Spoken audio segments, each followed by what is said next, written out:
Hey guys, so my name's Angelina if you're new, and I've loved reading for a couple years now. I've gotten to read some pretty amazing books, and recently I read 3 5-star books back to back, and it was just a magical moment because that literally had never happened to me before. I only give 5 stars to the books that really affect me and that I love, so that really prompted me to make a video on all the books that I've rated 5 stars. This is going to be like over a 3-year period of time, so I don't really know how accurate my 5 stars were when I just started reading because I had not really read a lot of books to compare it to. So I'm going to be starting in order of my most recent 5 stars to my oldest 5-star books. 5-star books are really the ones that took me back, and after months I'm still in withdrawal. I still think about the characters, I still think about the plot line, and I love it just as much. So I hope you guys enjoy. I'm going to be starting with the first one. My most recent 5-star is honestly probably my favorite book of all time. And I feel like that's so much to say. The first book I'm going to be talking about is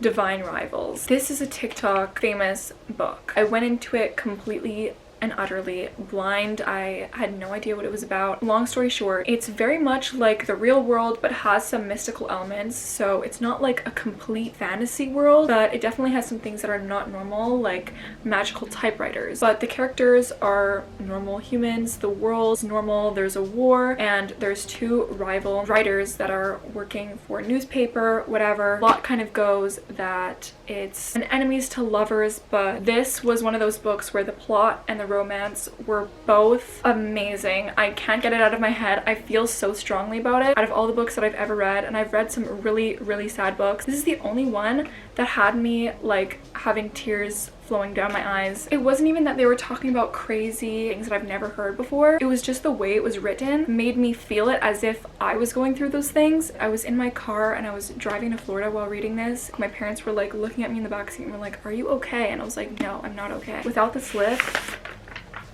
so gorgeous. It starts with a freaking Emily Dickinson quote, and it goes, "Write me of hope and love and hearts that endure." Already right away, I literally was sending it to my friends. I was like, "Guys, I'm gonna love this book. I know that I'm gonna leave it being heartbroken." Nevertheless, I honestly have not heard one person have a bad review about this book. And there was like this nice little old lady on TikTok who was recommending this book, and shout out to her because she is the real icon of our century. The next most recent book that I rated 5 stars, I also read while I was on vacation. I made a little vlog where I actually bought it there. It was my first like actual fantasy book, and I'm never going back, let me just tell you. But it's Fourth Wing. I've heard some mixed opinions.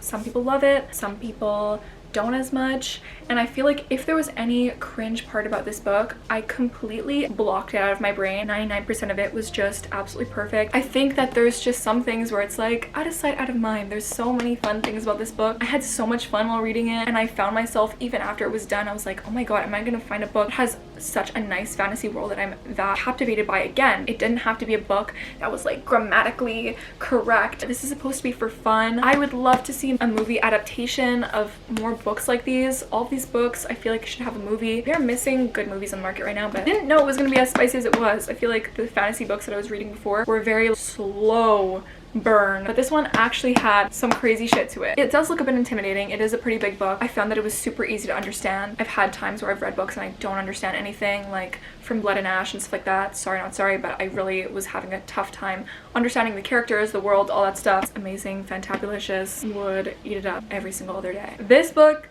is going insane on TikTok, and I'm so happy for her. But it's Powerless by Lauren Roberts. So proud of this girl, but to have your first book blow up like that is so amazing. For good reason. I ate this up 5 stars. I honestly don't really know a lot of people that haven't. The biggest misconception about this book is the fact that it's an enemies to lovers. In my opinion, it is not enemies to lovers. You can tell that either one of them is obsessed with the other one from the beginning, but kind of just like acts a bit cocky. You know, like that's not enemies. That's just like you're flirting the whole time but you're not admitting your feelings, and that was kind of what it was. It wasn't really like miscommunication in my opinion or like anything unsatisfying. It was honestly so fun, and they had this kind of pull towards each other, and it kind of gives you so many good scenes. The outfits were good. Oh my god, I'm sorry, but this is probably the most random thing ever, but when I read a book and it's like she was wearing this that, and it's an ugly freaking outfit and it's supposed to be like, oh my god, that's her entrance outfit, I can't. I'm cringed, I'm disgusted. The fan art for this is so good, and the ending, I'm telling you guys,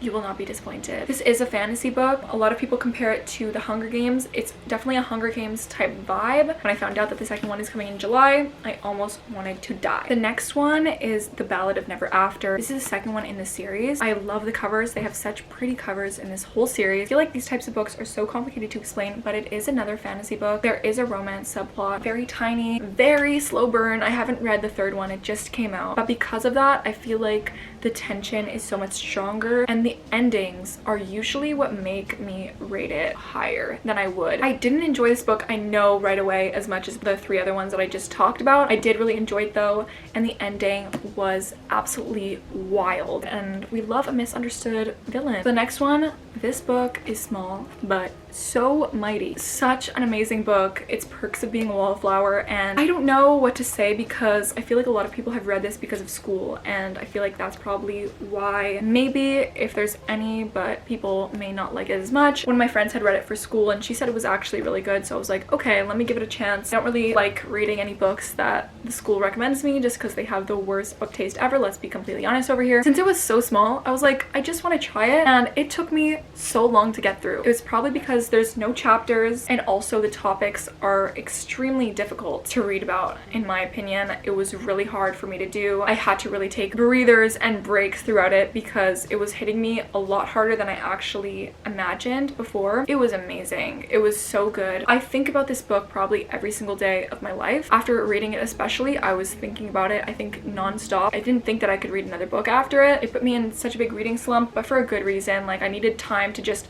think about it and get over it, I guess, because it was so good. It follows a bunch of letters that are written by Charlie. He's writing to this anonymous person about things that are going on in his life, how he's feeling, his mistakes, other people's mistakes, what he's witnessing. It's literally just like a real life journal. All the other books are a lot of fantasy, and I read fantasy so that I can escape the real world, but this kind of hit me in the face and was like, this is the world that we live in, this is what people go through. I don't know, I'm appreciative that I live in the same universe as this book, and I'm able to read it, and it just had me in a chokehold. It's beautiful, it's written so amazingly, and I have literally nothing bad to say about it. There was nothing wrong with this book at all whatsoever. Going on to a totally different category of books, this was my favorite thriller of all time. I still think about it so much. I recommend it to a bunch of my friends and they also loved it. It's In My Dreams, I Hold a Knife. I'm pretty sure I read this because of Haley Pham. I don't really remember. It was so good because I genuinely thought I was reading a movie. I was there sitting there and I was like, oh my god, this is like a mind movie. It was so much fun, so intriguing. It goes back and forth between timelines of when they were in college until now, and there's someone in this friend group that was killed and murdered and they never figured it out, and then they have a high school reunion a bunch of years later, and that's when it starts to become solved. And I thought it was everyone. I honestly was like going crazy. I don't know if I guessed it at the end. I would have to check my review. I think it was just because at that point everyone was already not a suspect anymore, so I don't know if it was like really me or like whatever. I just remember how fun it was to read, how easy it was to read. The chapters are so short, which make a book so much better. It was such an easy 5-star for me because I had so much fun. Now we're getting into like my oldest 5 stars. This was when I first started reading. I read the next 2 books a while back, definitely like 2 years ago. Man, they still have a chokehold on everyone now. Okay, it's been years and everyone is still obsessed, and that's how you know that it's a good book. I too am still obsessed. I don't even know why, because I don't remember that much of the plot if I'm being completely honest. And it's the Shatter Me series, specifically the second 2 books. This is the second, this is the third, and that's around when I stopped reading it because I think I was in a huge reading slump and I never kind of got back into it. The covers are gorgeous. Like, I love the author. She's like the cutest human I've ever seen in my whole life. I've watched interviews of her and like she is so cute. She's so adorable. Aaron Warner can never be topped. I honestly don't know another book boyfriend that can take his place ever. He just has a chokehold on everyone, and I don't think anyone could really explain why, but it's just too good.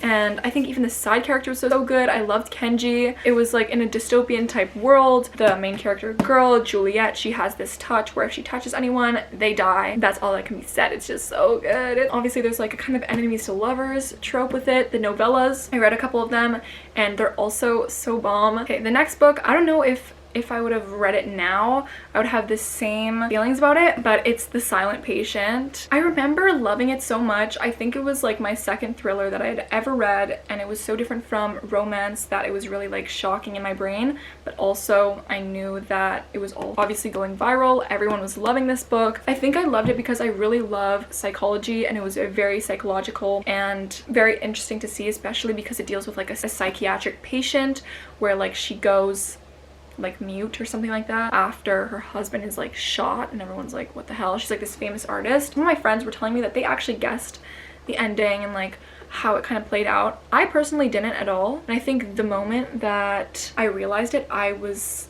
like baffled, and I think that's why I loved it so much. So I still stand by it. I still think that it was a very good book and a very good thriller that I think people should read, but obviously this was published a bunch of years ago and I read it so long ago that I don't really know how I felt about it. I was so scared by the cover of it, but at the end of the day it was good. I can't take it away from him. Yeah, it's like one of the 2 books that I've ever read that have ever been written by a man. So the second to last book that I'm going to be talking about is so different from any of the other ones that I've talked about in this video. I think it's the only book that I've ever read that is based on an actual true story, because I usually like to read a lot of fiction. I like to read a lot of shit that is really not real or that makes me escape reality again, but this book grounded me into fucking reality and I enjoyed it so much. It wasn't hyped up anywhere. I didn't see it anywhere, but honestly it was so good. I was really captivated by the title. It's called The Poison of Money, and that's like, the title is what it is, you know what I mean? It's based on a true story and it follows a young boy who grows up. It kind of follows his own family, and then it realizes that through ancestry and all that stuff that he's actually related to different people from the mafia, and how money affects people's lives and the effects of the American dream. Is it worth it to have all this money? And what happens to the people who are corrupted by all this money? And I feel like this is such an important book to read because we live in a world that right now everyone is trying to strive for the American dream, and I've been seeing all over TikTok, it's been so sad, like people going to college and graduating and not being able to find a job. This was going through a time of like prohibition and the Great Depression, and I didn't live through those things, but I got to see a glimpse of what people had to live through and the effects that money has on people. It really stuck with me and I really enjoyed it. The last book I'm going to talk about is the first book that I've ever rated 5 stars,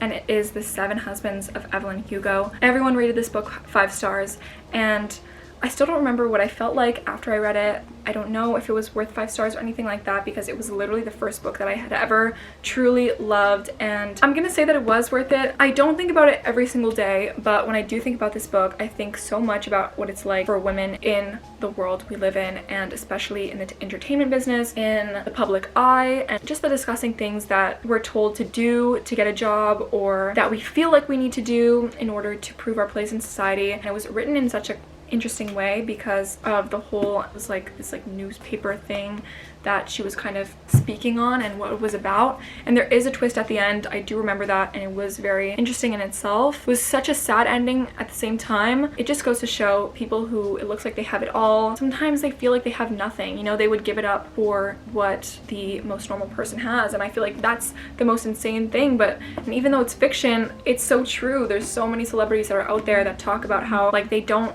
want their fame, they don't enjoy being harassed by people, they don't enjoy the things that they had to do to get up that social ladder. So thank you guys so much for watching. I hope you guys enjoyed today's video. Definitely subscribe if you want to. Let me know if you've read these books or what your thoughts are on these books, because they are my holy grail. I low-key don't want to hear anything negative about them, but if you do feel like you don't like them, definitely let me know. I would love to know. I love you guys so much, and I'll see you guys soon.